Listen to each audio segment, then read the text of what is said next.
When we're going to prayer, we need to give God a life update. Like we need to give God a life update. Kumele sikhuleke ngathi kade uNkulunkulu elindile ukuzwa ukuthi kwenzakalani ngathi. Uyayibona lonto ukhuleke ngathi kade uNkulunkulu ekulindile ukuthi azi ukuthi kwenzakalani ngawe. Break it down to God in prayer. Musuku uphuthuma umthandazo. Break it down to God in prayer. And that is why it's very important for you to have a personal space with God. Ngiyakubona ukuthandaza kwasesontweni. Ngiyakubona ukuthandaza kwasentabeni. Ngiyakubona ukuthandaza kuma home cells. But lo wamthandazo in your own corner, that is where you are giving God a full life update. Umtshela uNkulunkulu. Uthi uNkulunkulu akuhambi kahle. uNkulunkulu akuhambi kahle yazi ukuthi emsebenzini nje it's a mess uNkulunkulu, and nomphathi wami indlela angiphethe ngayo angisathandi Jehova ukusebenza laphana. Make a way for me to get out of that environment. Make a way for me uNkulunkulu. Give God a life update. uNkulunkulu ngifuna umsebenzi and umsebenzi angiwutholi. Sekunesikhathi ngiloke ngiwafaka ama-CVs and umsebenzi angiwutholi. Angazi uNkulunkulu ukuthi kuvalekephi. Angazi. I'm even getting frustrated. Ngicela ungisize uNkulunkulu. Uthena kwihubo 91 uyakuthumela ingelosi zakho ngami. Ngiyacela ukubona ingelosi zakho zingilekelele ukuba ngiwuthole lo msebenzi. Ngicela egameni lika Jesu uNkulunkulu. Giving God a life update.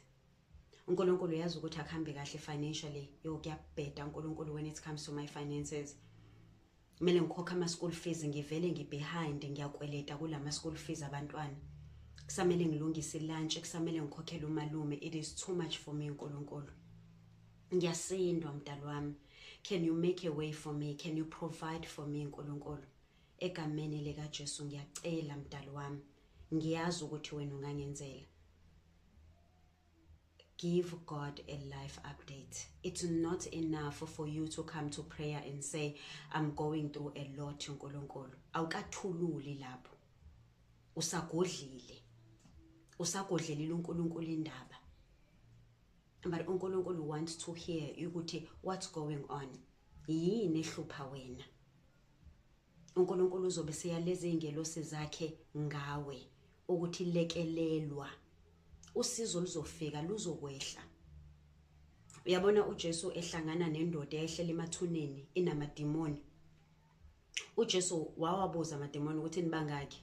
Because uJesu wanted to deal with the situation as it is. Wathi nibangaki?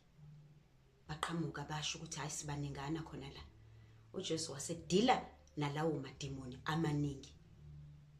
So you need to have a conversation with God. You need to hold that conversation with God and give God a life update.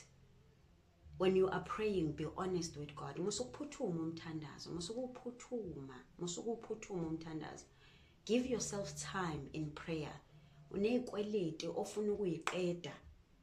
Mtshela uNkulunkulu ngasinye isikwelete esikusindayo.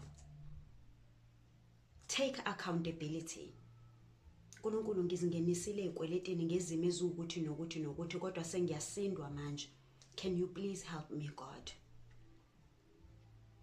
So when we're going to prayer, we're giving God a life update as if he has been waiting for such a long time to hear what's going on with us.